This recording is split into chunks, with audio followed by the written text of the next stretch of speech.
Why can't doctors and patients take charge of health care? There's a simple answer to that. We can, we will, and we are. You know, I retired from active medical practice about 4 years ago. And after about a year, I got bored, so I decided to write a book. You know, I've been through the wars with these folks, particularly Dr. Orient. I think it was 1993 that I had her in Dayton, Ohio, along with Dr. Ed Annis, Kent Masterson Brown, who represented AAPS. We had a wonderful talk, and that kind of stimulated me to run for Congress. But over the years, when I started, we were in the golden age of medicine. You know, a patient would come into the office, we would render a charge, and oftentimes they would pay at the time of visit. They'd pay by cash or they'd pay by check. It was a wonderful system. We called it the golden age. We call it in retrospect the golden age.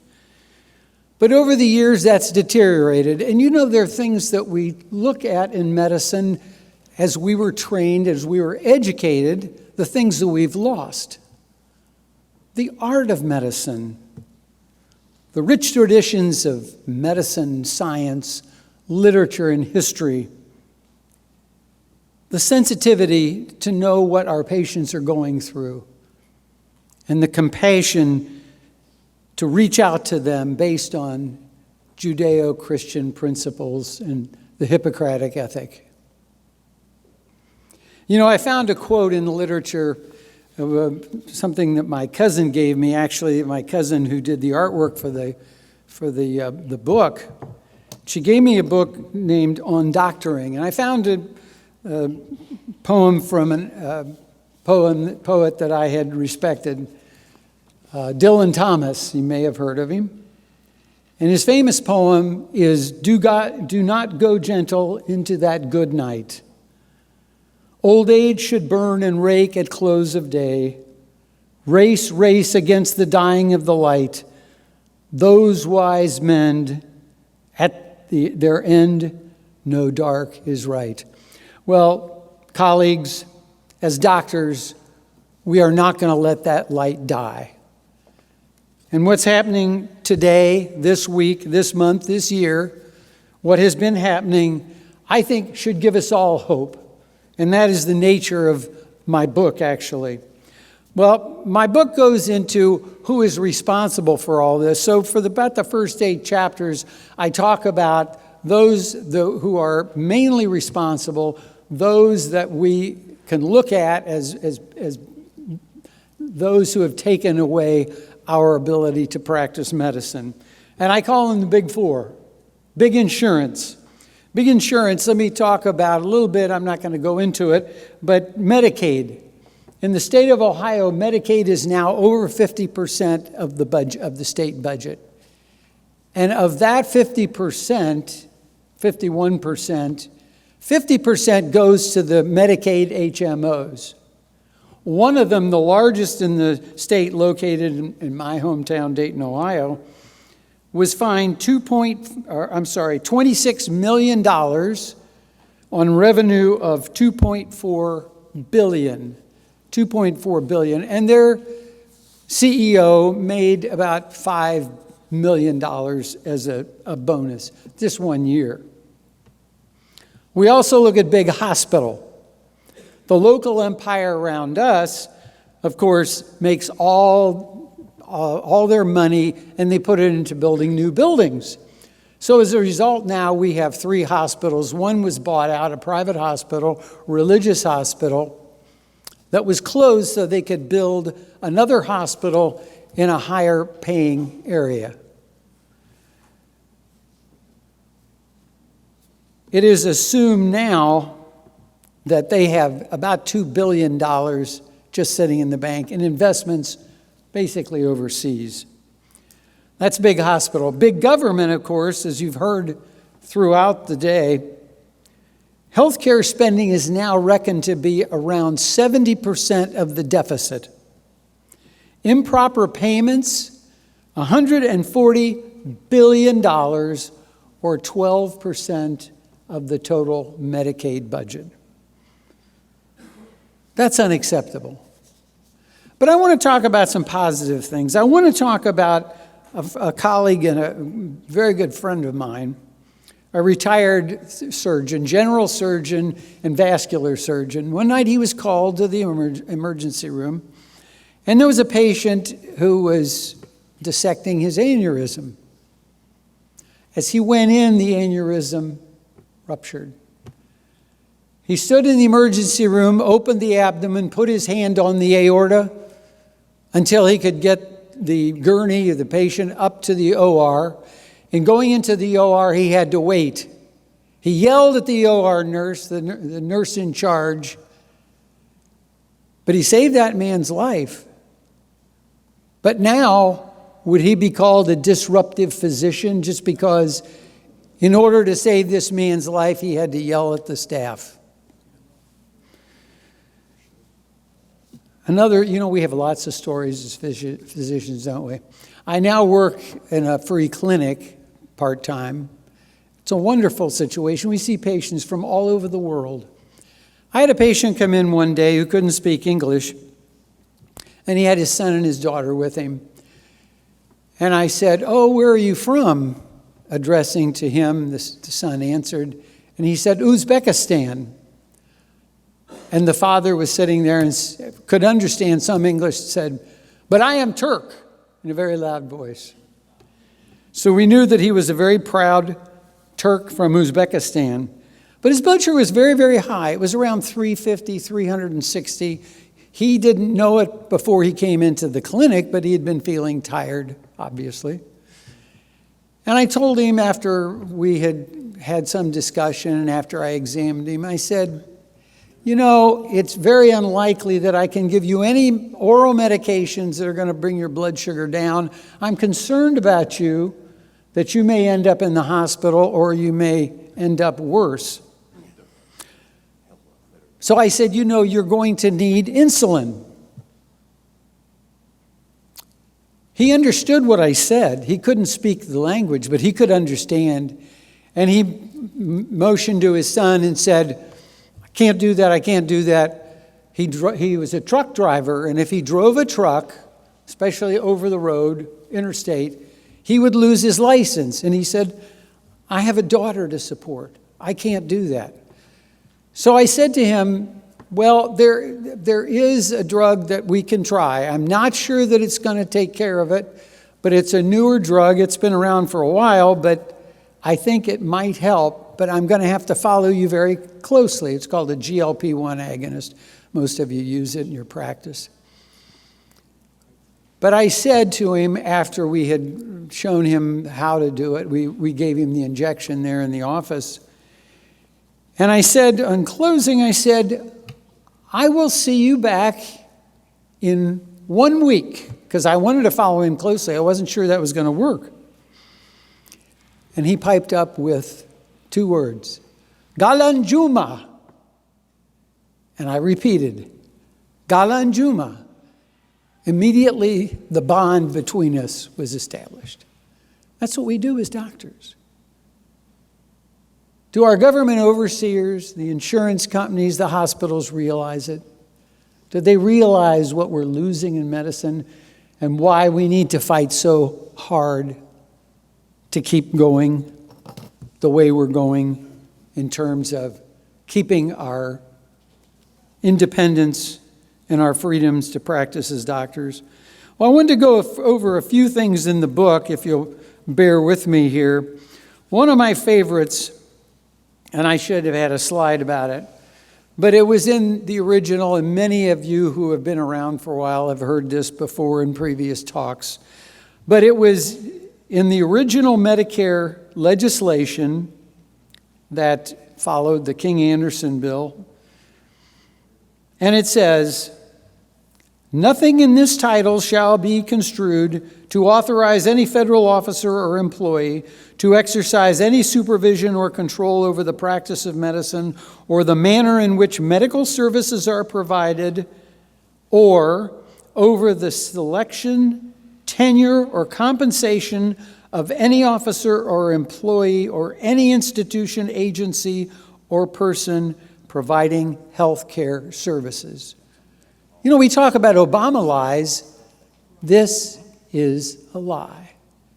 And as you might know, 6 months after Medicare was installed into our culture, people weren't buying it. They liked their medical insurance. They weren't buying Medicare. So Lyndon Johnson brought the health insurance executives into his office, and he said, "Gentlemen, you will no longer sell health insurance to individuals over 65. We have a program, and it's called Medicare." So from that time on, insurance companies stopped selling to individuals who were on Medicare. Another favorite, or another part of my book here, is how the HMO Act of 1972 got started. John Ehrlichman, who was Nixon's domestic advisor, came into the Oval Office one day and said, "You know, there's a program out there that's working out well in California." He said, it's called the Kaiser Plan, and he said it's really working. He said, "I think it's something that we ought to look at. It's called a health maintenance organization." Well, Nixon wasn't very happy about that. He said, "Well, I don't know. This is kind of against, people's independence and freedom." So Ehrlichman said, "Well, one of the things they do is it rations care." And Nixon said, "Great, let's do it." So along with Teddy Kennedy, the HMO Act of 1972 got started. And that really, a lot of what we see in the financial deterioration, the high costs of health care, where that got started. But I think the most significant inanity is ICD-10. ICD-10 with the ridiculous CPT codes. One of my favorites is water skis on fire. Or how about being struck by a spacecraft? I mean, those are some that just kill you, don't they? I mean, it's you can just imagine somebody going into an office and say, "My water skis caught on fire." What are you going to do with them? Well, what I wanted to do, after I wrote the book, it came out a year ago, it came out in December of last year, and a couple of months went by and I kind of got bored again. So I said, well, I'm going to go back and look at a business plan I wrote 10 years ago. And I had worked with a fellow who was as a member actually of AAPS, who started a internet platform to do medical second opinions over the internet. Well, that failed in the early 2000s, but a friend of mine came up when I was talking to him. I told him about the business plan, and he said, well, let me look at it. So he's a medical marketer. He looked at it, he said, well, now is the time. Free market medicine is out there. There are a lot of things happening in healthcare, independent healthcare, that sort of thing. So he and I got together almost a year ago now and put together Consumer First Digital Health Network. And the idea there was, number one, to put doctors and patients back in control of healthcare. Gee, what an idea. So we thought, how are we going to do it? What are the principles that we're going to use? So we decided competition, transparency, and personal responsibility. In other words, competition by having doctors charge what they need to charge. The market will decide whether a doctor is charging too much. If the quality of that care permits him to charge that fee, individuals will pay for it. Transparency. The real problem that we have in healthcare is nobody knows what things cost. Now that's going to change. Obviously, I'll give you an example. Patients, I saw a lot of patients with neurocardiogenic syndrome, patients with orthostatic hypotension. And there was a body, you know, there's a body model for that. Tall, thin individuals, mostly. We used to call it mitral prolapse syndrome, but the cardiologists won't let us call it that anymore. Well, I would do tilt tests on them. Tilt tests are not very expensive. You know, you have a doctor that's witnessing, you do blood pressure measurements at intervals as you bring them up to an upright position. And it didn't cost very much. However, the hospital now charges. Lady came in and said, well, I can't afford to do that. And I said, why? And she said, well, I have to pay 10% as the deductible on the test. And I said, well, how much was your charge? And she said, $1,000. I said, you mean a tilt test for $10,000? So what we decided to do, and of course, what do I do now? There's no diagnostic test I can do to objectively make the diagnosis. So transparency is all important. Doctors who are signed up for the network put their fees on the network, but they charge whatever they want to charge. I have a hospital that I've talked to that, realizing that surgeons may have different charges for the same procedure, is willing to give us, for the network, a single charge in and out of the hospital, just like Dr. Smith's doing. And personal responsibility. Let's give patients back the ability to, not only the ability, but the responsibility for their own health care. And you know, if they do that when they're sick, they'll go to the doctor. When they're not, they won't. And they will spend their money wisely. They'll shop for quality and for quality. So what we're doing is direct patient billing with no discounted fee schedules. Payment can be whatever the individual, the doctor wants to accept. We have a Consumer First HSA card, which is now a reality. It's not in use yet because we don't have the platform built, but it's under development. And we want fees to be documented. Obviously, we are going to be consistent with HIPAA regulations, so the patient isn't identified, but the cost is we send it to the employer through the TPA, so that, guess what? Self-insured entity can keep track of their own charges instead of saying, well, it's going to go up 20%. Well, what did I utilize last time? Well, you know, that's in the mix master. We would make small monthly subscription for transactions. And I mean small because, as you know, monthly transaction for internet fees, fairly small. Record keeping is at the physician's discretion. Doctors, what are doctors' records for? Who are the doctors' records, medical records, who are they supposed to serve? They're supposed to serve the doctor. And they're to be available to the patient, not the government, not the insurance company, not the hospital, unless the hospital needs it, obviously. So that's for doctors. That's our HSA card. Again, it's not yet in practice there. I wanted to go over this just to talk about the PPACA status. Tax credits phase out at $100,000, and they decline entirely for those not receiving subsidies. A lot of the patients that we see in the free clinic have insurance. They're on the exchange. They are accepting Obamacare, but they can't afford the deductible, so they come to see us.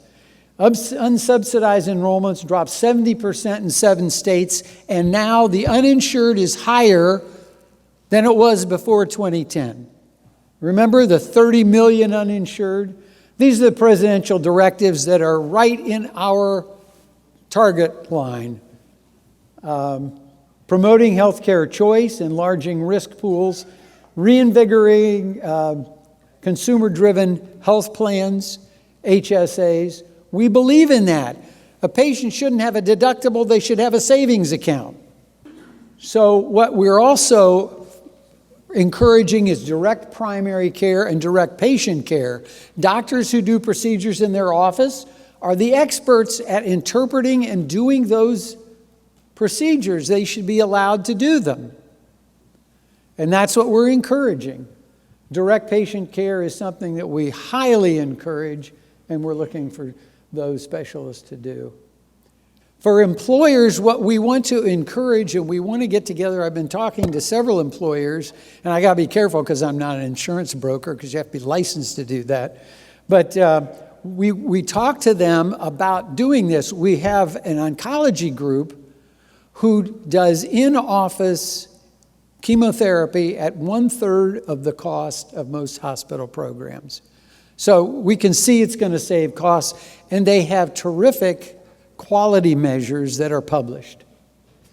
But we're looking at self-insured companies. They self-insured for money, maybe $500,000, and then the insurance company doesn't come in till much thereafter, so that they can use HSAs, partially fund their employees' HSAs, and then perhaps even develop a captive. A captive is an interest-bearing account above what the employer pays that would not bring in the stop-loss carrier insurance company for another level of dollars.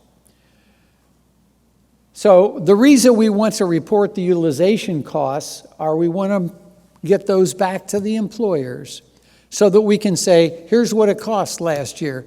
Now compare that to what it cost you to have insurance from one of the HMO carriers, the Big Five.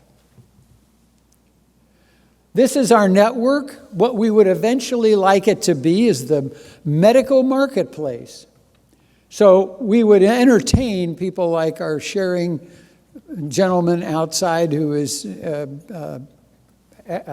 his table out there. We would bring them in. We would allow doctors to advertise. We would bring in a host of other groups, like for instance, we could bring in ancillary services like physical therapy. Laboratories ought to compete. If they really competed on cost, you can imagine what the cost of laboratory fees would be, and pharmaceuticals as well. So we're looking at a whole panoply, a whole medical marketplace that would be involved in Consumer First. We think that takes in, and we can work, we'd have partnerships with all of the other groups that are providing services. And that's our website. It is up now. It is not active in terms of usage right now, but it will be fairly soon, I would say within about 2 months' time. That's one of the ads, that's me when I was doing some scanning for a short period of time. Well, with that, I will end, and I will just say that there is much hope in the medical arena these days, especially for those doctors who want to remain independent, to practice free market medicine, and to enjoy a good family life, and to enjoy the juices of medicine, the art, the compassion, and the sensitivity. Thank you very much.